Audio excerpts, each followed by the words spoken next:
तो मैं हूं doctor Jaswant Patel guarantee academy YouTube channel में आपका स्वागत है। तो आज हम लेकर आए हैं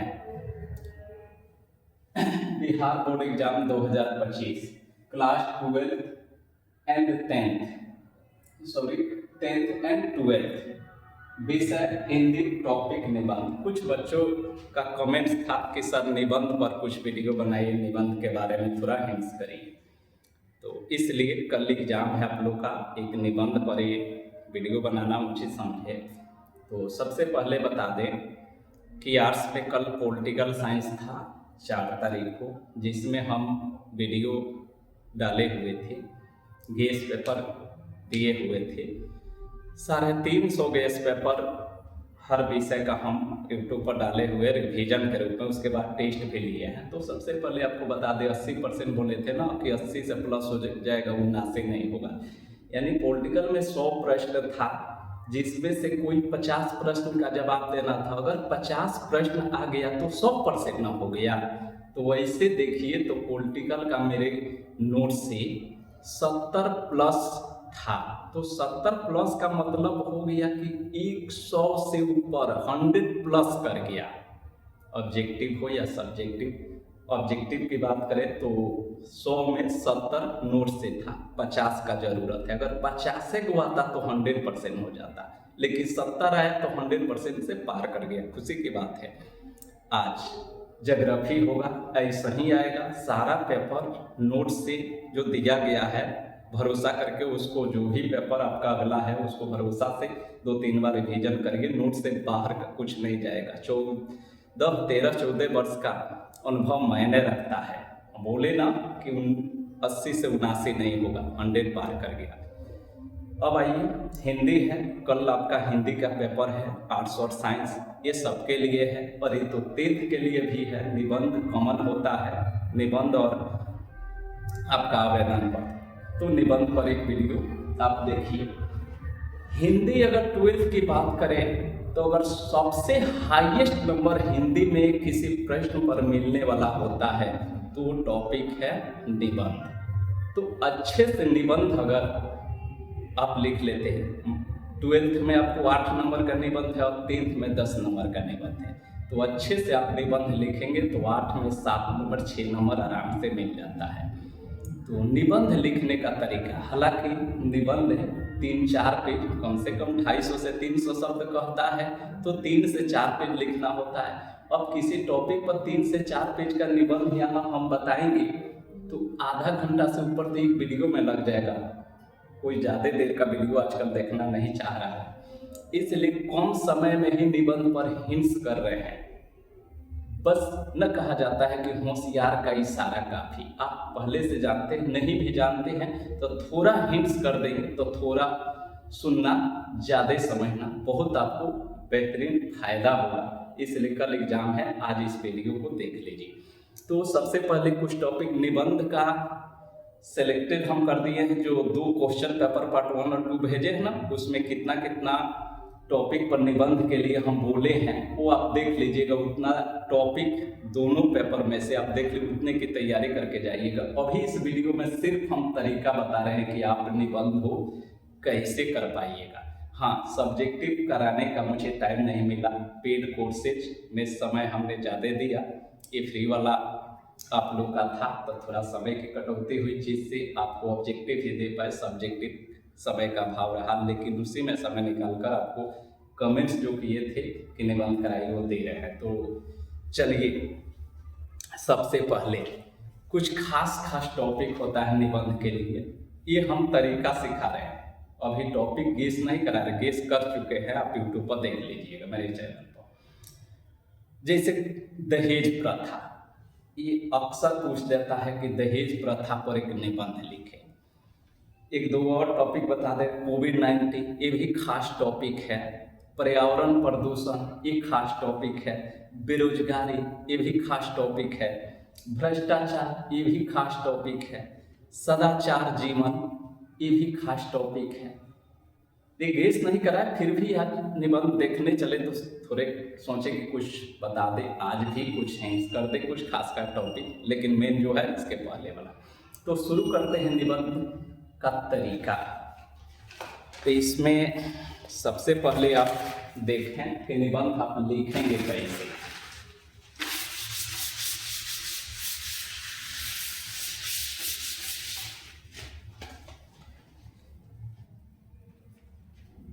दो तरीके से बच्चे लिखते हैं, दो तरह के सोच वाले भी बच्चे होते हैं, एक समझदार होशियार, एक थोड़ा कम समझदार कम होशियार। ये वीडियो एक डाले थे, उसमें तौर तरीका किसी भी टॉपिक था, किसी भी परीक्षा में पास होने या टॉपर आने का अचूक उपाय, उस वीडियो में सब बताए हैं। तो उसी में एक बताए हुए हैं पॉइंट कि टॉपिक बना करके किसी भी क्वेश्चन का जवाब देंगे तो आपको बेहतर ज़्यादा से ज़्यादा नंबर आएगा, कथा कहानी की अपेक्षा। कुछ बच्चे निबंध को हम लोग देखते हैं, कुछ बच्चे जुड़े होते हैं, टेस्ट वगैरह लिया जाता है, देखा जाता है कि कुछ बच्चे कहानी बना देते। कहानी पढ़ने का फुर्सत एग्जामिनर को नहीं रहता। एग्जामिनर चाहता है कि कौन समय में कैसे हम आपका कॉपी जांच कर ले, दूध का दूध पानी का पानी कर दे। तो एक पॉइंट से ही जल्दी जांच होता है, क्लियर बातें समझ में आ जाती है। तो आप पॉइंट बनाकर निबंध लिखें। हालांकि आजकल तो पेपर में ही दे रहा है किस किस मैटर पर आपको फोकस करना है। तो जैसे एग्जाम्पल में आपको दहेज पर निबंध लिखना है, दिया है दहेज प्रथा। अब उसमें आपका हेडिंग हो गया दहेज प्रथा। अब इसमें सबसे पहले आप पॉइंट बनाइए। क्या पॉइंट बनाइए? प्रस्तावना। प्रस्तावना प्रस्तावना का मतलब होता है कि आप इस दहेज प्रथा पर जो निबंध लिखने जा रहे हैं उसमें आप क्या क्या लिखने वाले हैं, क्या लिखे हैं, तो उसको आप बनाइए। वो होता है प्रस्तावना। आप निबंध में क्या क्या लिख रहे हैं, चाहे लिखने जा रहे हैं। तो पहला पॉइंट दीजिए भूमिका। भूमिका या इसको ऑब्लिक में अर्थ भी कर सकते हैं, और या ऑब्लिक में इसको परिभाषा भी कर सकते हैं। ये टॉपिक के हिसाब से होता है। यानी कि आप सबसे पहले दहेज भूमिका, प्रस्तावना में के अंदर भूमिका में आप दहेज के बारे में जिक्र करेंगे कि दहेज क्या है, उसी को ना अर्थ कहेंगे कि दहेज का अर्थ क्या होता है। अब उसी को परिभाषा, यानी दहेज के बारे में दहेज का अर्थ बता दे, परिभाषा हो गए। मन करे परिभाषा बताइए, मन करे तो अर्थ बताइए, मन करे तो भूमिका, यानी दहेज का जिक्र करेंगे कि दहेज है क्या। तो पहला भूमिका में आपने अर्थ या परिभाषा बताया। दूसरा आप पॉइंट इसको लिखेंगे लाभ। लाभ यानी कि दहेज से लाभ क्या है, इसके बारे में आपको बताना है। तीसरा पॉइंट आप इसको लिखेंगे हानि, यानी कि दहेज से हानि क्या है। अंत में निष्कर्ष।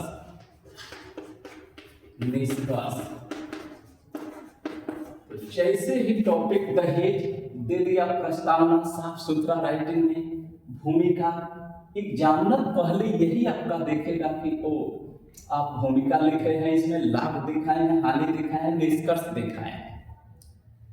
जो आपका गेस गाइड है ना, इस तरीका से नहीं है, वो कहानी बना दिया है, उसमें तरीका नहीं सिखाया है कि रियल में अच्छा अंक लेने के लिए आप कैसे लिखेंगे। ये बच्चे नहीं जानते, बस नीचे के क्लासों में पढ़ लिए हैं कि लेख, उसको लेख कहा जाता था। निबंध को लेख मान लिए है, कथा कहानी लिख दो उसके बारे में, ऐसे नंबर नहीं मिलता है। नंबर पाने के लिए आप पॉइंट बनाइए। तो ये तो पहले दिखा दिए, एग्जामिनर यही देखकर एक बार एक दो बार पीठ पलटेगा, देख लेगा और सब आप इसके एक आध लाइन पढ़ेगा और नंबर दे देगा। अगर पॉइंट है तो बड़े कम समय में आपका जांच हो जाएगा और आपकी क्वालिटी का पता चल जाएगा। तो ये तो पहला पेज में आप फर्स्ट में लिख दिए। अब इतना कि हाँ हम प्रस्तावना के अंदर इतना चीज निबंध में लिखने जा रहे हैं। अब आगे आप फिर एक नंबर पॉइंट देखिए, भूमिका। अब इसके बारे में एक्सप्लेन करिए। अब उतना सब लिखेंगे नहीं, आपको बतला दे रहे हैं, हिंट्स कर दे रहे हैं, होशियार का इशारा काफी। आप सबसे पहले बताएंगे दहेज। अब दहेज यदि भूमिका में चाहे अर्थ में चाहे परिभाषा में कि हमारे देश में शादी विवाह के शुभ अवसर पर लड़की पक्ष वाले के तरफ से लड़का पक्ष वाले को उपहार स्वरूप कुछ दिया जाता है। अब कुछ में कुछ भी हो सकता है, रुपये, पैसे, धन संपत्ति, गाय, घोड़ा, हाथी, जो भी का चीज वस्तु, इसीलिए वहाँ वस्तु कह देते हैं कि हमारे देश में लड़की के शादी के समय लड़का पक्ष वाले को उपहार स्वरूप कुछ चीजें दी जाती है, उसी को दहेज कहा जाता है। ये आपका भूमिका में हो गया। अब इसके आगे और भी जोड़ना चाहेंगे तो कह सकते हैं कि इसकी शुरुआत अपने देश में वैदिक काल से मानी जाती है। दहेज प्रथा की, दहेज की परंपरा की शुरुआत भारत में वैदिक काल से मानी जाती है। यानी वैदिक काल से लड़की पक्ष वाले उपहार स्वरूप लड़का पक्ष वाले को खुशियों से कुछ दिया जाता था। वो प्रेम का प्रतीक होता था, वो खुशी को दर्शाता था। उसी परंपरा पर आज भी हमारा समाज चल रहा है। जैसे किसी से ज्यादा प्रेम और लगाव होता है ना, तो उसके घर कुछ ले करके जाते हैं। एग्जाम्पल आप देखिए, अपने मामा के घर, बुआ के घर, दीदी के घर, चाहे कोई ससुराल कुछ लेकर जाता है।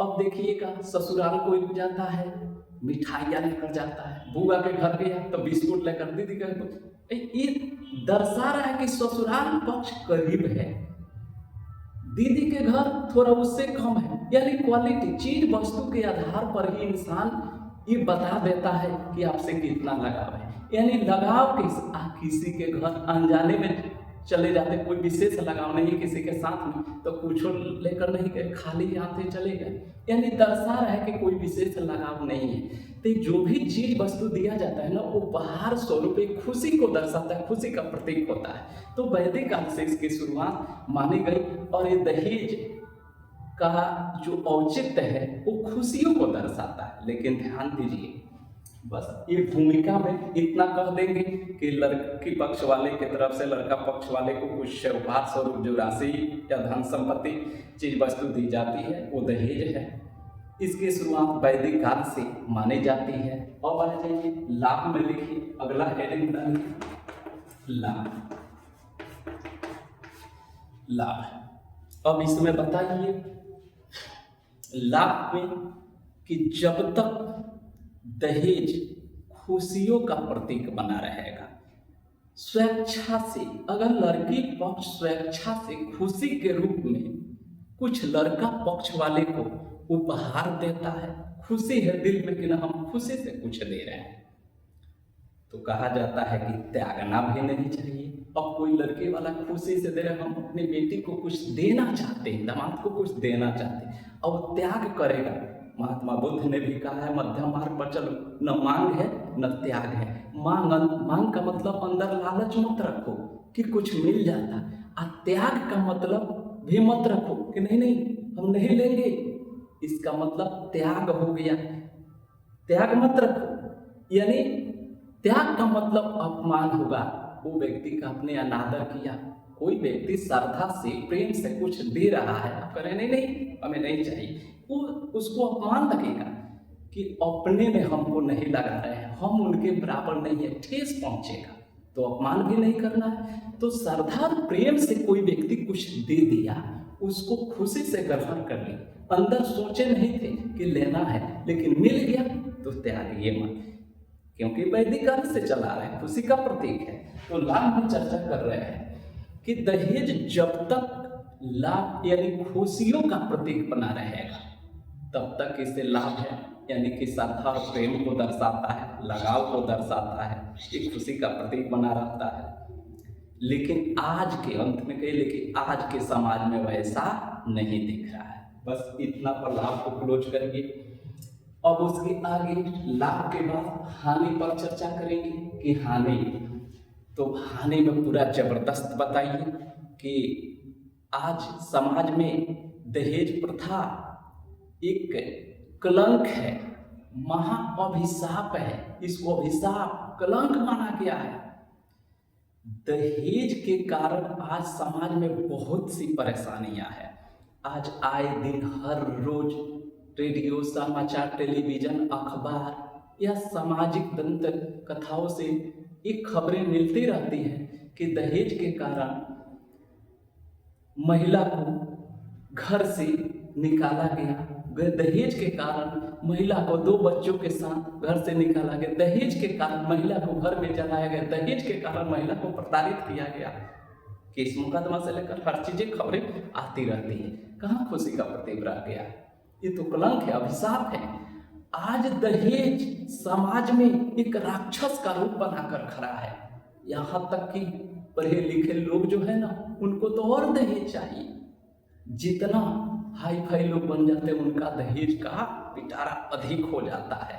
अगर कोई पुलिस बन गया, मास्टर, डॉक्टर, कुछ भी बन जाता है ना, उनके दहेज क्या लोग इसको क्रय और विक्रय का साधन मान लिए हैं कि जितना एजुकेटेड हुए उतना ही दहेज। हालांकि रियल में ये लालच को दर्शाता है ना, दहेज लेना, सोचना लालच को दर्शा रहा है। लेकिन आज के समाज में वैसा नहीं। आज दहेज जो है ना, अभिशाप क्यों बना है कि राक्षस का रूप बना है। क्यों राक्षस का रूप क्यों कह रहे हैं? क्योंकि आज के समाज में दहेज के कारण ही बहुत सारी समस्याएं देखने को मिल रही है। पहले आप समस्या देखिए कि लिंगानुपात जो कहते हैं वो काफी अनबैलेंस हो गया है। आज दिन प्रतिदिन 1000 जो पुरुषों पर महिलाओं की जो संख्या होती है वो लिंगानुपात होता है। आज लिंगानुपात हर समय लड़कियों का घट रहा है, यानी लड़कों का बढ़ रहा है और लड़कियों का घट रहा है। ये क्या दर्शा रहा है? कहीं ना कहीं लड़कियों के साथ कोई ना कोई अन्याय हो रहा है। इसमें विज्ञान भी दोषी है। आज इस तरह का विज्ञान आ गया है। ये सारे बात का चर्चा करेंगे। आपसे 250 से 300 शब्द कहा है, 500 शब्द हो जाएगा, बहुत शब्द हो जाएगा। बताइए कि इसमें विज्ञान भी दोषी है। विज्ञान के माध्यम से आज गर्भ में पल रहे शिशु का पता चल जा रहा है अल्ट्रासाउंडोग्राम मशीन के माध्यम से कि शिशु गर्भ में जो बच्चा है उस बालक है कि बालिका। यदि पता चल रहा है कि वो बालिका है तो आज माता पिता हत्यारे बन जा रहे हैं। उस बालिका को इस धरती पर जन्म लेने से पहले ही उसको गर्भ में ही खत्म कर दे रहे हैं। हालांकि इसके लिए सरकार बहुत सारा कानून बनाई है। हर जगह ऑफिस कार्यालय पर लिखा हुआ है कि दहेज लेना और देना एक दंडनीय अपराध है। तो बस वो लिखने तक ही का बस लिखने तक ही रह जाता है, प्रैक्टिकल में वो नहीं देखने को मिलता है। डीएम साहब के ऑफिस में जाइएगा तो फर्स्ट गेट पर मिल जाएगा, वीडियो कार्यालय कहीं भी देखिएगा, हर सरकारी दफ्तर में मिल जाएगा। उसका पालन कोई नहीं। डीएम साहब को भी बड़का दहेज चाहिए, वीडियो साहब को भी चाहिए। जो लिखा है वही उसका पालन नहीं करता है। तो बस सरकार इसके लिए कानून तो बनाई है, लेकिन वो कानून मेरे ख्याल से तो नहीं दिखता। अगर कानून दिखता तो इतना दहेज कहाँ कोई लेता। वो माता पिता कोई बच्चा वो माता पिता हत्यारे क्यों बन जा रहे हैं? बहुत ही कष्ट और दुख से जो माता देखती है कि उनकी बेटी को या किसी बेटी को जब समाचार सुनती है कि घर में मिट्टी का तेल छिड़क कर जलाया गया, वो अब पछताती है कि काश, क्या दर्द बीतता है उस माता पर। काश हमारी बेटी कितनी दर्द सही होगी। हम ही इसका दोषी है। काश उसको बचपन में सौरी में नमक चटा दिए होते, मार दिए होते थे, इतना आज कष्ट मेरी बेटी नहीं सहती। ये सारी चीजें माता पिता सोचने लगते हैं। अगला माता पिता जो है इस पर इसका प्रभाव पड़ता है कि आज का समाज बहुत गलत हो गया है। आज बेटियों को जन्म देना एक लगता है पाप के समान हो गया है। ये समाज को देखकर और इस सब देखते हुए माता पिता हत्यारे बनने पर उतारू हो जाते हैं, श्रद्धा नहीं करता है। इसके अलावा भी बहुत सारा बात है। आज समाज में बेटियां सुरक्षित नहीं है। बेटियों को बाहर भेजकर पढ़ाने लिखाने, इस सब जगह बहुत सारी घटनाएं होती रहती है, देखने को मिलते रहता है। इस सब देखते हुए माता पिता बेटियों को जन्म देने पर रुआ कांप जाता है। नतीजा हम नहीं कह सकते हैं कि आखिर लोग क्या कर रहा है, लेकिन आप समझ सकते हैं कि आखिर लिंगानुपात घट क्यों रहा है। सरकार सारे उपाय कर रही है, घट क्यों रहा है। हर जगह बोर्ड लिखा हुआ है अल्ट्रासाउंड पर कि यहाँ पर भ्रूण हत्याएं नहीं होती है, लिंग परीक्षण नहीं होता है, गैर कानूनी है। लेकिन बस पैसा फेंको, तमाशा देखो, अंदर से, वो बाहर से नहीं, अंदर से टेबल के नीचे से पैसा दो, सारी चीजें होती है, सरकार भी जानती है, सब कुछ होता है, पता नहीं। ये कुल मिलाकर हम हानि पर देख रहे हैं। तो आज दहेज से इतनी अधिक समाज को समस्याएं हैं कि समाज में ये सारी परेशानियां देखने को आए दिन मिलते रहता है। इसलिए माता पिता हत्यारे बनने पर भी उतारू हो जाते हैं। बहुत सारी बेटियों के साथ परेशानियां आती रहती है। इस प्रकार हम देख रहे हैं कि दहेज से आज के डेट में लाभ तो नहीं बल्कि हानि ही हानि है। ये हानि पर चर्चा करती है। अब आइए निष्कर्ष, अंत में निष्कर्ष लिखेंगे और निष्कर्ष पर चर्चा करेंगे कि निष्कर्ष का मतलब होता है आप अपना ओपिनियन दीजिए, आप क्या कहना चाह रहे हैं लाभ और हानि को देखते हुए। तो कैलकुलेटर निष्कर्ष निकालिए कि लाभ और हानि, तमाम निष्कर्षों, लाभ और हानि, ये सब बातों को देखने के बाद, अवलोकन करने के बाद यह बात स्पष्ट होती है, समझ में आती है कि आज दहेज को एक पूरे समाज से समूल विनाश किया जाना चाहिए। आज दहेज समाज के लिए शोभनीय नहीं है, बहुत ही अशोभनीय हो गया है, समाज के लिए परेशानी है, परेशानी का कारण बना है। इसलिए आज दहेज को मेरे अनुसार इसको समाज से खत्म होना चाहिए और इसके लिए सरकार से लेकर, माता पिता से लेकर और विशेष रूप से नवयुवा वर्ग को सामने आने की जरूरत है। अगर नवयुवा वर्ग ये ठान ले कि हम दहेज नहीं लेंगे तो शायद बहुत हद तक मदद मिल सकता है। और ऐसा स्थिति बना रहा, अगर इस पर रोकथाम न लगा तो होगा क्या, आने वाले समय में जब बेटियों की संख्या घटेगी, लड़कों की संख्या बढ़ेगी, तो शादी के लिए इंतजार करना पड़ेगा, शादी नहीं होगा। मान लीजिए 700 लिंग अनुपात हो गया कहीं का, तो 700 लड़की है, 1000 लड़के हैं, तो 700 लड़के का शादी हुआ, 300 लड़के बचेंगे। वैसी स्थिति में क्या होगा, कंपटीशन, तो लड़कों में कंपटीशन होगा, हमारी शादी हो जाएगी। तो ऐसा अगर बना रहा तो आने वाले समय में प्रकृति के द्वारा ही संतुलन हो जाएगा कि बस अब उल्टा लड़के वाले ही दहेज न देने लगे, ऐसा भी हो सकता है। तो निष्कर्ष में यही कहिए कि तमाम लाभ और हानि की चर्चा करने के बाद ये बात समझ में आती है कि दहेज को समाज से बिल्कुल समाप्त किया जाना चाहिए। इसके लिए सरकार से लेकर माता पिता, गार्जियन से लेकर नवयुवा वर्ग को सामने आने की जरूरत है। बस हो गया। ये सब बोर्ड कहता है 250 से 300, हमने जो बताया वो 500 से ऊपर हो गया। अब उसी को जो मेन आपको लगे उसको लिख दीजिए, 3-4 पेज में हो जाएगा। और राइटिंग सही है, साफ सुथरा लिखे हैं, इतना पॉइंट लिख देते हैं तो एग्जामिनर 8 नहीं तो 7 में कोई शंका नहीं, 7 नंबर हर में देगा। एक हो गया। कुछ बच्चे बोले थे ना कि सर निबंध पर कराइए, वैसा ही अन्य चीजों को सब में। अब कोविड-19 को ले लीजिए, कोविड-19 की बात अगर करें,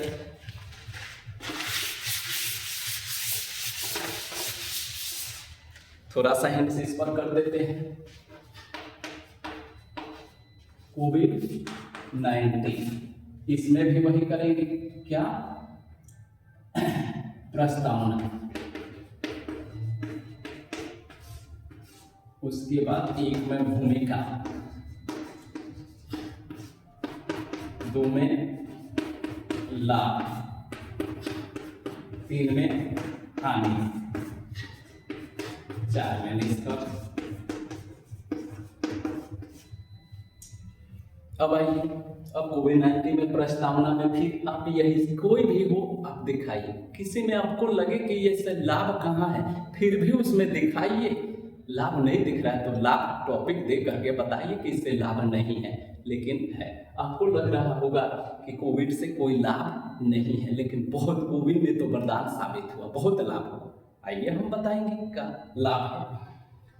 भूमिका में सबसे पहले बताएंगे कोविड-19 है क्या। तो सिंपली में आप ये बता देंगे कि कोविड-19 एक प्रकार का वायरस है जो सर्वप्रथम 2020 के अंतिम और 21 के शुरुआती दौर में चीन के वुहान शहर से शुरू हुआ था। देखते देखते ये पूरे विश्व स्तर पर फैल गया और एक महामारी का रूप ले लिया। बस ये इसका अर्थ या परिभाषा हो गया, भूमिका हो गया। अब आइए लाभ में चर्चा करें, क्या इससे लाभ है। जहाँ तक कोविड-19 में लाभ की बात किया जाए तो पूरे दुनिया वाले कोई तो परेशान करके दुनिया में तहलका मचा दिया, हानि ही हानि दिखा। लेकिन इसका मतलब ये नहीं कि सिर्फ हानि हुआ, कुछ क्षेत्र को काफ़ी लाभ पहुंचा, जैसे शिक्षा जगत, स्वास्थ्य जगत, यानी जो डिजिटल इंडिया है ना वो हाईलाइट हो गई। जितनी विश्व की शिक्षाएं थी वो ऑनलाइन हो गई। आप ये जो वीडियो देख रहे हैं वो शायद कोविड-19 का ही परिणाम है कि सारे लोगों के दिमाग में आ गई कि अब यूट्यूब के माध्यम से ऑनलाइन शिक्षाएं भी दी जा सकती है। सभी लोग आप देख रहे हैं कि जो शिक्षाएं दिल्ली में हुआ करती थी, पटना, मुंबई, आपको इलाहाबाद, बनारस, महंगी महंगी शिक्षाएं थी, कोई बच्चा वहाँ तक जाकर नहीं पढ़ सकता था। वो जब ऑनलाइन शुरू हुआ तो शिक्षा का फी बहुत कम हो गया। अब बच्चा अपने घर, गरीब बच्चा मोबाइल के माध्यम से, लैपटॉप के माध्यम से घर रख कर और तैयारी करने लगा। जो बच्चा का दिल्ली में जा कर के और रख कर पढ़ने की कैपेसिटी नहीं थी, उसकी श्रद्धा कि ऑनलाइन के माध्यम से घर पर रह कर ही पूरा हो रही है, जो कोविड-19 के बाद से ये काफ़ी हाईलाइट हुआ। चाहे मेडिकल क्षेत्र में ली जाए, हर क्षेत्र में कोविड-19 के बाद से जो ऑनलाइन प्रचार फेमस हुआ, ऑनलाइन की दुनिया में जो सारी चीज़ों में डेवलपमेंट हुए, ये कोविड-19 के बाद ही हुआ। ये तो ऑनलाइन शिक्षा के लिए ये कोविड-19 एक वरदान साबित हुआ। कितने लोग इसमें वायरल होकर हाईलाइट हो गए।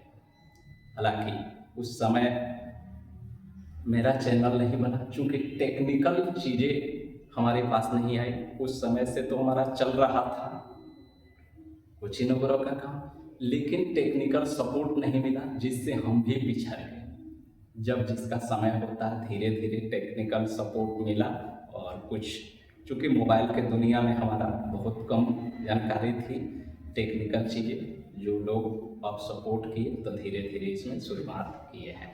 तो ये क्या रहा, कोविड-19 का लाभ रहा। अब हानि की बात करें तो हानि को दिखाएंगे, लाभ में लाभ को।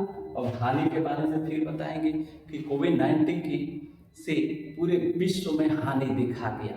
कौन सा संसार का ऐसा है, कौन सा देश है जो कोविड-19 से प्रभावित नहीं हुई। बहुत सारे मारे गए कोविड-19 के कारण। विश्व की अर्थव्यवस्था चरमरा गई, डमाडोल हो गई। बहुत सारे देशों की रीढ़ की हड्डी समझिए तोड़ने के समान हो गई। हानि ही हानि पहुंचा दिया।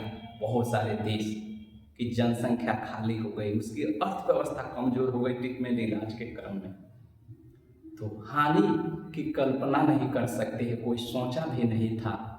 आज भी वो फाइनल रूप से समाप्त नहीं हुआ है। बहुत सारे लोग उस समय से बहुत सारे रोगों के शिकार हो गए हैं। जो टीका बना कोविड-19 से बचाव के लिए, वो टीके का भी कुप्रभाव देखा गया, उसका भी असर बहुत लोग झेल रहे हैं। उसके बाद से बहुत सारे नए नए रोगों का विकास उस टीका के प्रभाव के बाद शुरू हुआ, जो आज भी लोग झेल रहा है। निष्कर्ष के रूप में कहेंगे कि लाभ और हानि दोनों की चर्चा करने के बाद ये बात निष्कर्ष में के रूप में हम कह सकते हैं कि आज कोविड-19 एक वायरस से होने वाला रोग है, जो एक दूसरे के संपर्क में आने से होता है। ये फाइनल रूप से अभी संसार से खत्म नहीं हुआ है, तो इसके लिए विशेष बचाव रखते हुए हम कोविड-19 के साथ अपने जीवन को आगे ले जा सकते हैं।